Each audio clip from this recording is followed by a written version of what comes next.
Kate Cox, 31 ans, est une Américaine ordinaire enceinte de 20 semaines. Elle pourrait bientôt devenir une icône de la lutte pour l'IVG. Il y a quelques jours, cette Texane apprend que son fœtus est atteint de trisomie 18, une anomalie chromosomique provoquant de graves malformations chez le fœtus. Elle veut alors avorter.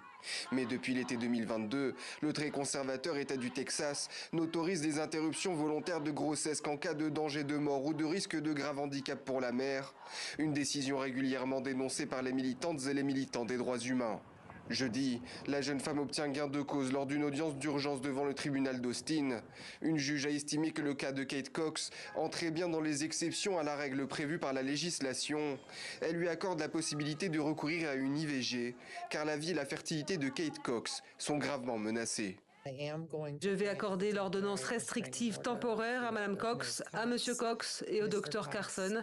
L'idée que Mme Cox souhaite désespérément être mère et que cette loi pourrait lui faire perdre cette possibilité est choquante et ce serait une véritable erreur judiciaire.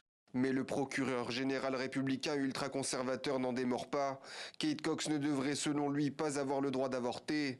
Il saisit la Cour suprême de l'État pour suspendre cette décision de justice. La juge a abusé de son pouvoir sans fournir aucune preuve, alors que l'expert médical du Texas a estimé que Mme Cox ne remplissait pas les conditions nécessaires pour bénéficier de l'exception médicale. Et Ken Paxton obtient gain de cause. La Cour suprême composée à majorité de juges conservateurs a annoncé hier que sur la forme, la mère ne peut bénéficier d'un avortement d'urgence. L'instance affirme qu'elle étudiera le fond de l'affaire ultérieurement.